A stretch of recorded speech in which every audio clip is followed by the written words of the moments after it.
Bismillahirrahmanirrahim. Assalamualaikum warahmatullahi wabarakatuh. Perkenalkan, nama saya Indra Darmawan dengan NIM 230150662. Kelas 4D Fak- dari Fakultas Teknologi Industri dan Informatika UHAMKA Universitas Muhammadiyah Profesor Dr. Hamka Jakarta 2025. Saya di sini akan menjelaskan ruang lingkup simulasi dan pemodelan. Simulasi adalah teknik untuk meniru atau memperagakan proses dan fasilitas dunia nyata yang disebut sistem. Dalam keilmuan, simulasi bertujuan untuk membuat asumsi-asumsi tentang bagaimana sistem tersebut bekerja. Asumsi-asumsi ini biasanya berbentuk hubungan matematik dan logika yang membentuk model untuk memahami perilaku sistem tersebut.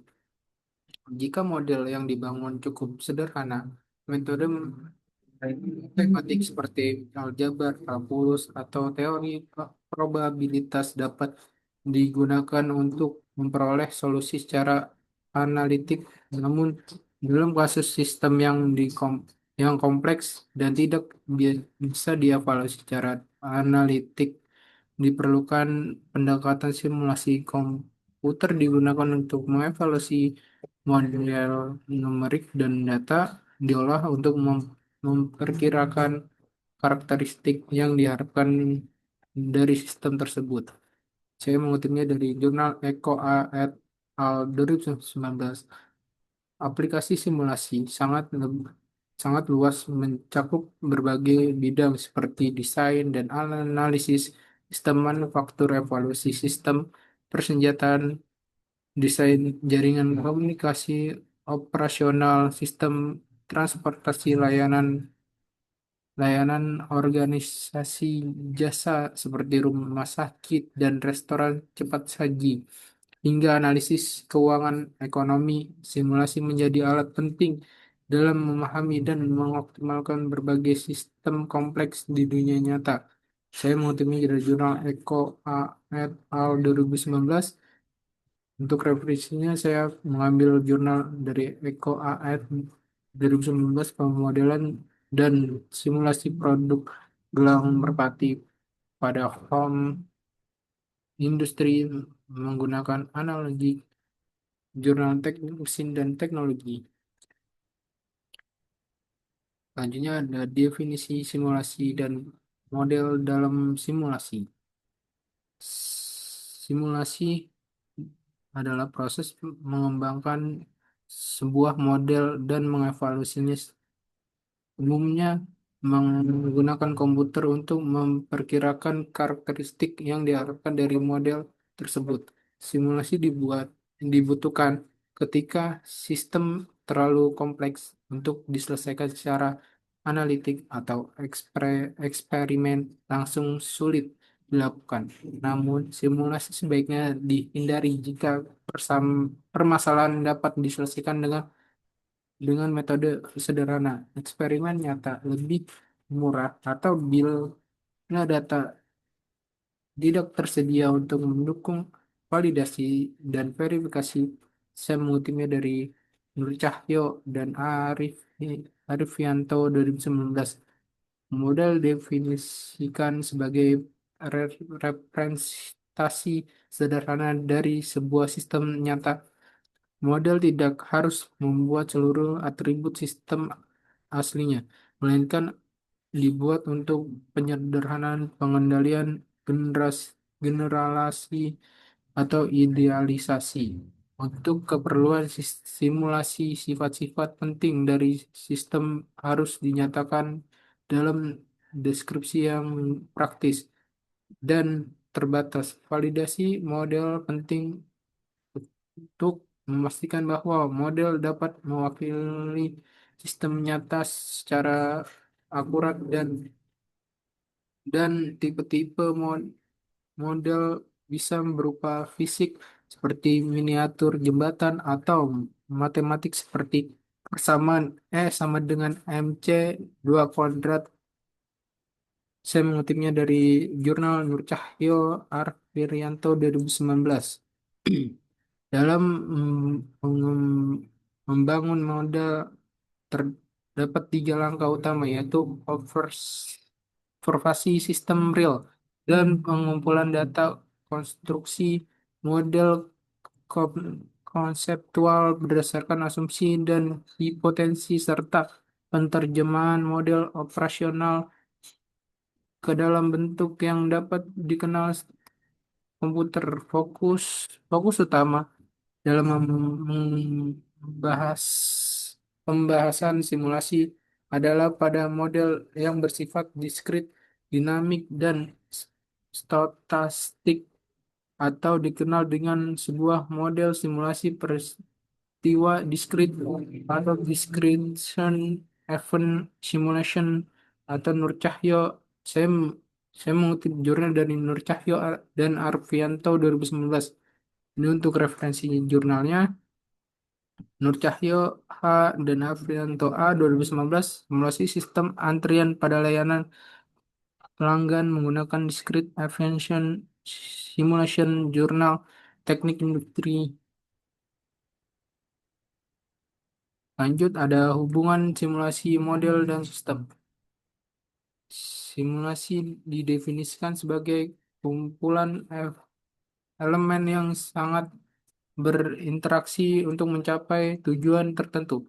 Dalam simulasi, sistem didefinisikan dengan mendefinisikan variabel-variabel penting yang berkaitan dengan tujuan studi, seperti jumlah trailer aktif atau jumlah nasabah yang menggunakan menunggak di bank.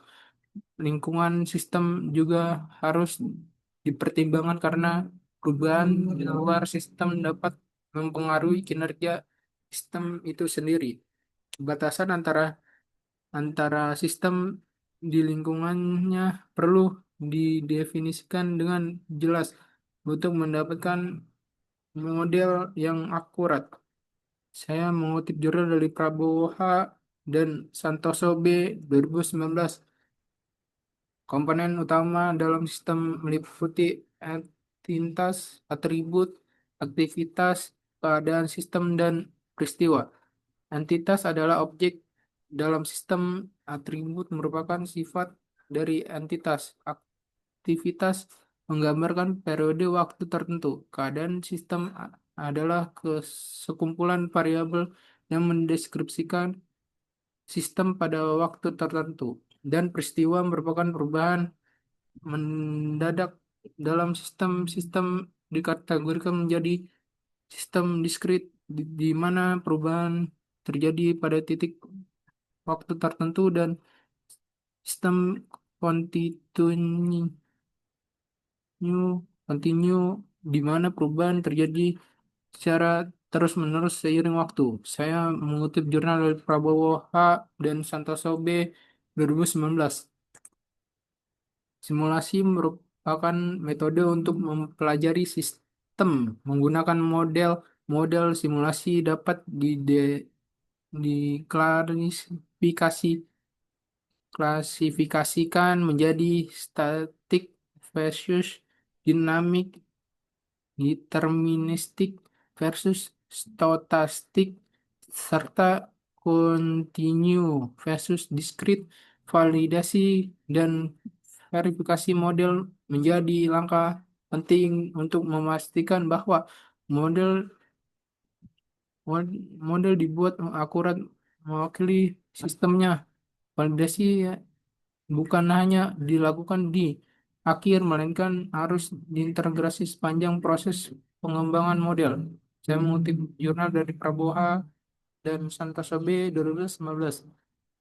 Ini referensinya Prabowo H, Santoso B 2019, pengembangan model simulasi sistem antrian pada layanan pelanggan menggunakan pendekatan discrete event jurnal rekayasa sistem industri.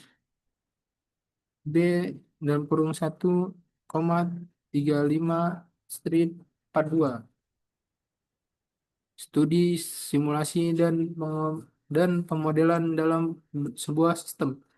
Studi simulasi dalam sistem dilakukan melalui beberapa tahap penting, dimulai dari formal formulasi masalah, menetapkan tujuan proyek, kons- konseptualisasi model, hingga pengumpulan data model yang telah dibangun kemudian diterjemahkan ke dalam bahasa pemrograman untuk dilakukan verifikasi dan validasi. Tahapan ini diikuti dengan desain, expression, eksperimen, produk, simulasi, analisis hasil, dan bila perlu penggunaan eksperimen.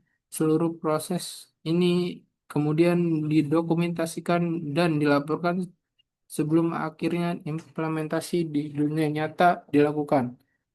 Saya mengutip jurnal dari Saputra RF dan Huda N 2019. Simulasi memiliki kelebihan terutama dalam mempelajari sistem real dengan elemen stokastik yang sulit dianalisis secara matematik. Simulasi memungkinkan untuk memperbaiki perform sistem dalam berbagai kondisi operasi, membandingkan alternatif desain seperti mengontrol kondisi eksperimen dengan lebih baik. Namun, simulasi juga memiliki kelemahan seperti ketergantungan pada sistem, hasil waktu, dan biaya yang tinggi dalam mengembangkan model, serta potensi kesalahan interpretasi data hasil simulasi jika model yang digunakan tidak validasi. Saya mengutip jurnal dari Saputra R.F, koma, dan Huda N 2019. Fitur yang dibutuhkan dalam software simulasi meliputi kemampuan membangkitkan angka angka acak, memajukan waktu simulasi, mengolah event event, serta mengumpulkan dan menganalisis data studi sistem, studi simulasi dan model menjadi dasar penting untuk memahami dinamik sistem kompleks dan mengoptimalkan performasi melalui pendekatan berbasis sistem untuk memastikan simulasi berjalan efektif. Proses validasi dan verifikasi model menjadi tahapan krusial panjang pengembangannya. Saya mengutip jurnal dari Saputra RF dan Huda N 2019. Referensinya bisa dilihat di sini ada. Saya mengutip jurnalnya Saputra RF dan Huda N, simulasi analisis sistem antrian menggunakan model diskrit dan di sektor pelayanan, jurnal industri teknik. Oke, lanjut. Di sini ada introduction to simulation and modeling. Simulasi dan pemodelan merupakan pendekatan penting dalam memahami dan menganalisis sistem kompleks yang sulit diselesaikan secara analitik. Tujuan utama dari pembelajaran ini adalah memperkenalkan teknik dasar seperti Monte Carlo, simulation, analyzing, dan soft computing, serta memberikan contoh-contoh praktis sederhana. Dengan memahami teknik-teknik ini, mahasiswa diharapkan mampu mengimplementasikan simulasi menggunakan program komputer untuk menyelesaikan berbagai masalah kompleks yang sulit diselesaikan secara analitik. Saya mengutip jurnal dari Prabowo H. dan Santoso B. 2019. Kebut- Kebutuhan akan simulasi kebutuhan akan simulasi muncul karena banyak masalah di dunia nyata terlalu besar, kompleks, atau mahal untuk diselesaikan dengan metode eksperimental langsung. langsung simulasi menjadi alat untuk menginvestigasi sifat-sifat sistem target, tetapi hasil simulasi harus diperiksa dengan cermat melalui solusi pendekatan analisis kuantitatif atau verifikasi kode. Program simulasi membantu dalam memahami sistem baik melalui model fisik seperti prototipe, model meta matematik, temat- matematis analitik, atau program simulasi komputer. Saya mengutip jurnal dari Prabowo H. dan Santoso B. 2019. Dalam menyelesaikan masalah, ada tiga pendekatan utama, yaitu solusi analitik, metode numerik, dan simulasi. Program simulasi harus dibuat dengan gaya pemrograman yang baik untuk memastikan keakuratan dan efisien. Workshop di akhir bab ini memberikan latihan praktis bagi mahasiswa untuk membangkitkan, menjumlahkan, dan mengembalikan sinyal sinusoidal menggunakan metode simulasi yang memperkuat pemahaman tentang penerapan simulasi dalam pemrosesan sinyal. Saya mengutip jurnal dari Prabowo H. dan Santoso B. 2019. Farmasi bisa dilihat di sini ada jurnalnya Prabowo H. dan Santoso B. 2019, pengembangan model dan simulasi sistem antrian pada layanan pelanggan menggunakan pendekatan diskrit eventional. Jurnal rekayasa sistem industri. Dasar-dasar statistik untuk pemodelan dan simulasi. Bab ini membahas dasar-dasar statistik yang diperlukan dalam pemodelan dan simulasi, dimulai dari konsep probabilitas. Probabilitas mengukur peluang terjadinya suatu kejadian dan dapat dinyatakan melalui fungsi kerapan probabilitas atau disingkat PDF. Untuk kasus diskrit maupun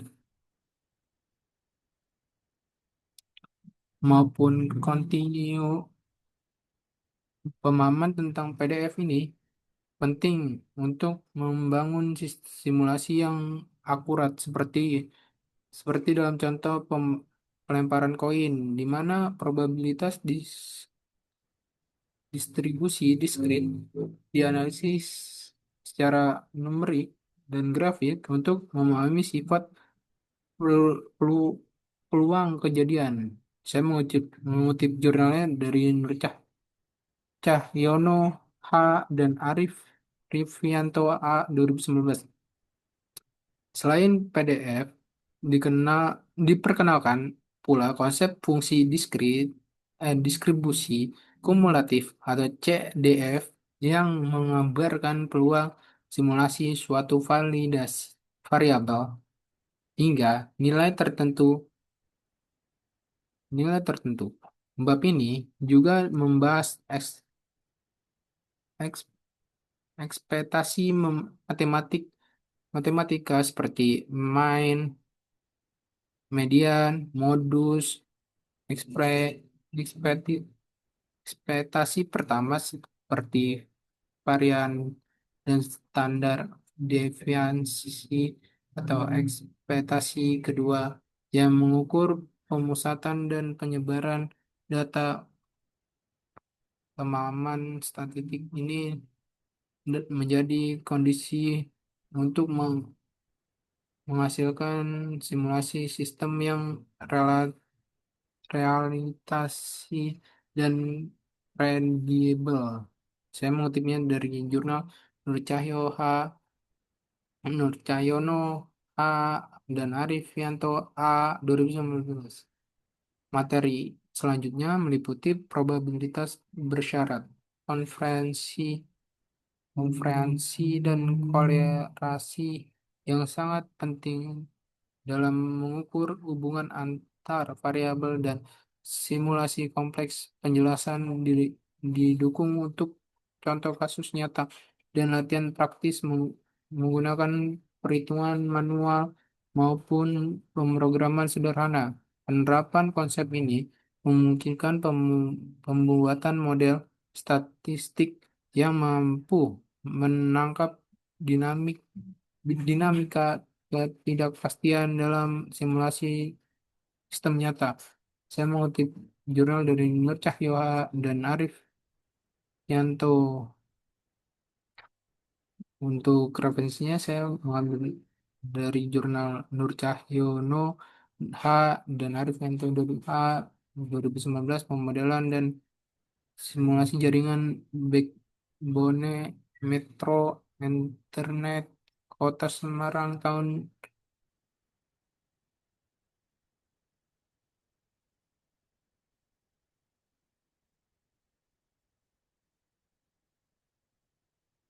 ini terjadi kesalahan ini aturan 2019 sampai tahun 2008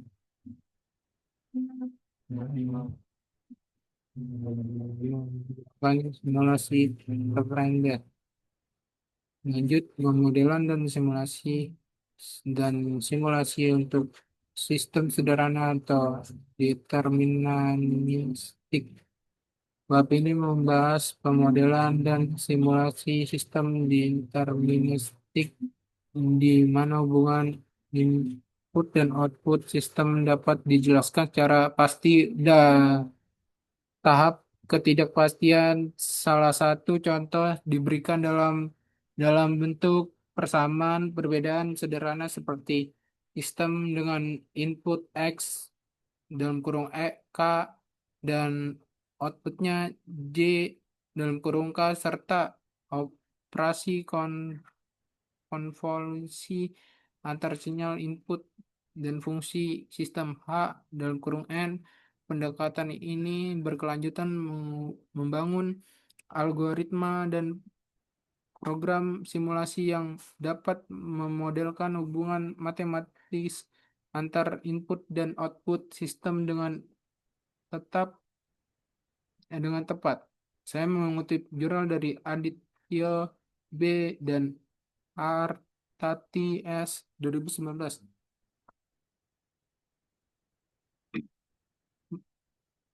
Berbeda, beberapa permasalahan disajikan untuk mengasah pemahaman konsep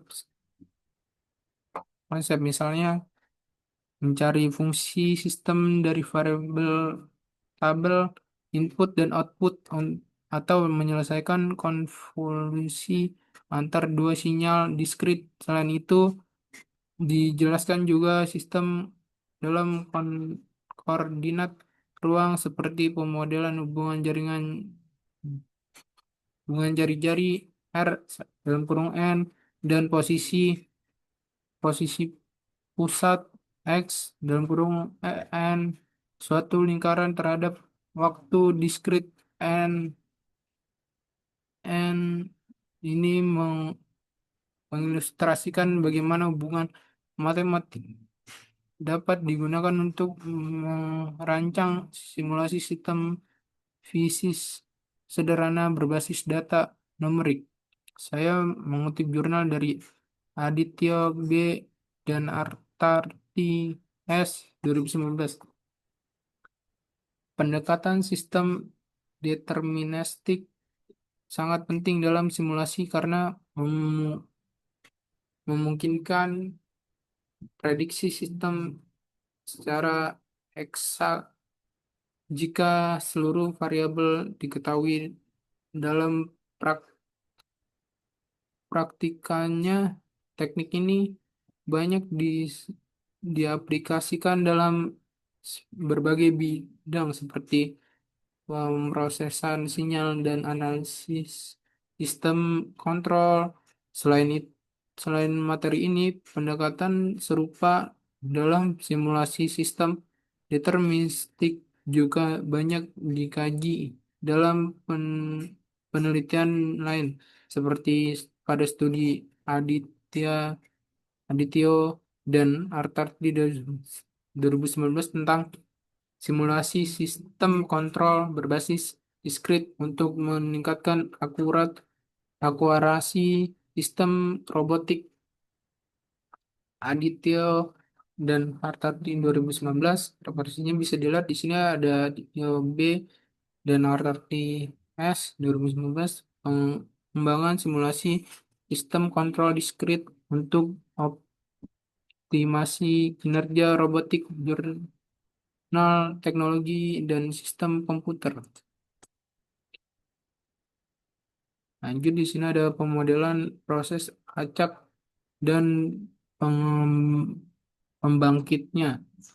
Bab ini membahas pentingnya bilangan acak dalam simulasi, terutama dalam memper- mempresentasikan ketidakpastian dalam proses acak. Bilangan acak yang dihasilkan komputer disebut Pseudo random number yang digunakan untuk berbagai keperluan simulasi. Salah satu metode pembangkitan bilangan acak yang dijelaskan adalah linear continuous method atau LCM yang membangkitkan bilangan acak dengan distribusi uniform.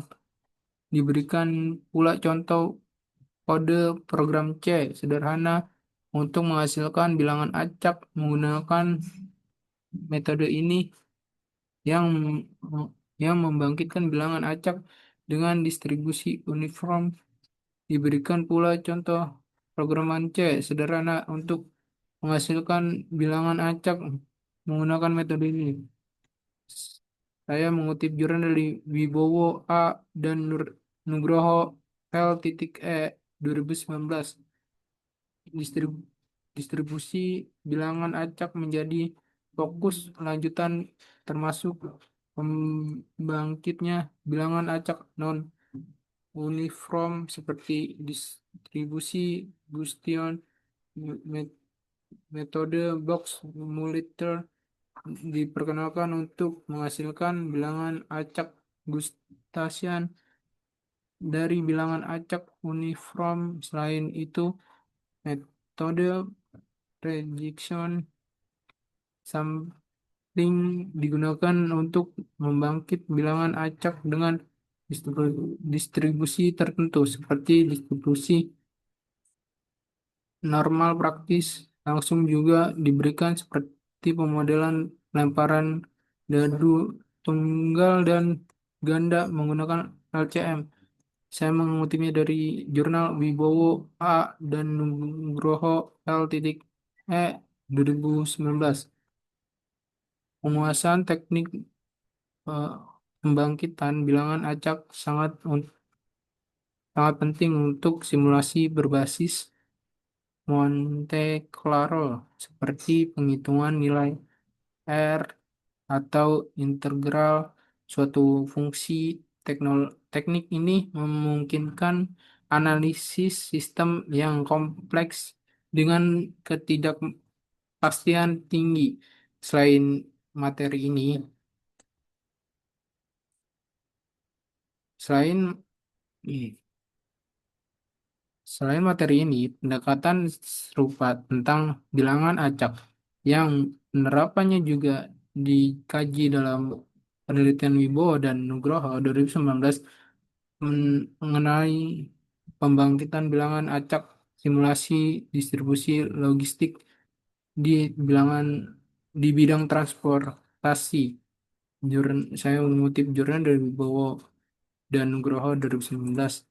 Ini untuk referensinya ada dari jurnal Wibowo A dan Nugroho L 2019 mengembangkan algoritma pembangkit bilangan acak untuk simulasi distribusi logika, jurnal teknologi informasi dan ilmu komputer. Ini ada metode simulasi Monte Carlo. bab ini membahas metode Monte Claro sebagai pendekatan dasar dalam simulasi berbasis probabilitas. Teknik ini di- digunakan untuk menyelesaikan masalah kompleks dengan membangkitkan banyak nilai acak untuk memperkenalkan hasil secara statistik, dan pendekatan ini diterapkan dalam berbagai contoh sederhana seperti pelemparan koin tunggal dan ganda untuk memperkirakan probabilitas hingga estimasi nilai R melalui simulasi posisi acak kelereng di dalam area lingkaran. Saya mengutip jurnal dari Ardiansyah R. dan Widodo A 2019. Dalam aplikasi praktis, metode Claron menggunakan penyelesaian integral suatu fungsi seperti menghitung luas area di bawah fungsi f dalam kurung x sama dengan 2x dengan membangkitkan pasangan bilangan acak dalam kurung x, y. Jika y ada jika y lebih kecil dari f dalam kurung x, maka titik tersebut dianggap berada di bawah kurva dan berkontribusi pada perhitungan integral.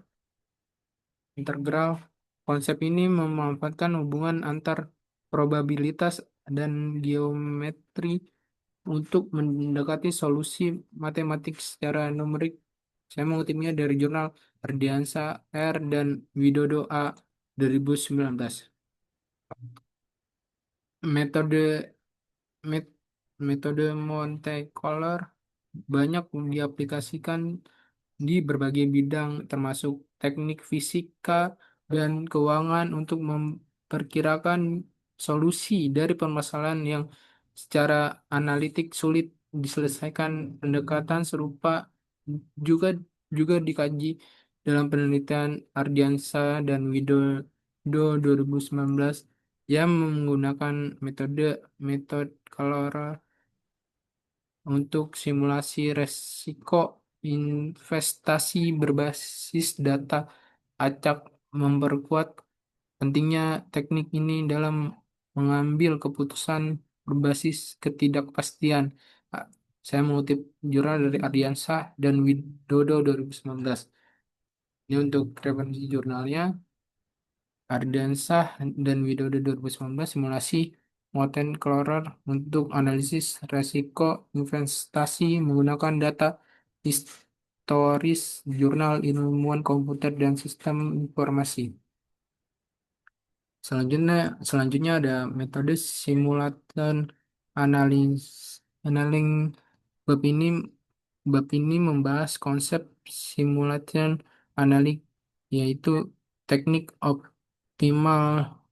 optimasi yang terinspirasi dari proses fisik annealing dalam metalurgi, di mana logam dipanaskan lalu didinginkan perlahan untuk mencapai struktur kristal sempurna. Dalam konteks simulasi, teknik ini diterapkan untuk mencari solusi gelombang optimum dalam masalah kompleks dengan mengatur temperatur buatan secara bertahap, dengan prinsip bahwa pada temperatur tinggi sistem dapat menerima solusi yang lebih buruk untuk keluar dari jembatan lokal optimum. Proses ini memungkinkan eksplorasi solusi yang lebih luas sebelum akhirnya dikonstruksikan pada penyempurnaan solusi di temperatur rendah. Saya mengutip jurnal dari Soeharto S. dan Firmansyah R. 2019. Logam matematik dari simulation annealing menggunakan probabilitas transisi berbasis energi di antar status solusi mengikuti persamaan P sama dengan X, XP di dalam kurung koma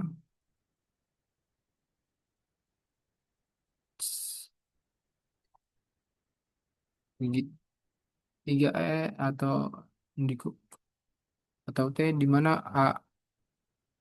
AE adalah perubahan energi dan T adalah komparator algoritma berdasarkan simulasi dengan mengembangkan bilangan acak, menghitung menghitung energi dan memutuskan penerapan solusi baru berdasarkan probabilitas tersebut. Implementasinya mirip dengan metode, tetapi dengan tambahan mekanisme penerapan solusi buruk secara terkendali untuk memperbaiki eksplorisasi solusi. Saya mengutip jurnal dari Soeharto S. dan Firmansyah R. 2019. Simulation annealing banyak digunakan untuk optimasi dalam berbagai bidang dari perencanaan jaringan, pem- pemrosesan sinyal, hingga menjadwalkan industri. Penelitian oleh Soeharto dan Firmansyah 2019 menunjukkan penerapan simulation annealing untuk optimasi jadwal produksi manufaktur, membuktikan keunggulan dalam menghindari solusi lokal dan menemukan solusi optimal secara lebih efektif dibandingkan metode optimasi konvensional. Saya mengutip jurnal dari Soeharto Firmansyah 2019. Ini untuk referensinya Soeharto S. dan Firmansyah R. 2019, penerapan simulasi annealing untuk optimal jadwal produksi pada industri manufaktur, jurnal rekayasa dan manajemen sistem industri. Sekian dari saya, kurang lebih mohon maaf. Assalamualaikum warahmatullahi wabarakatuh.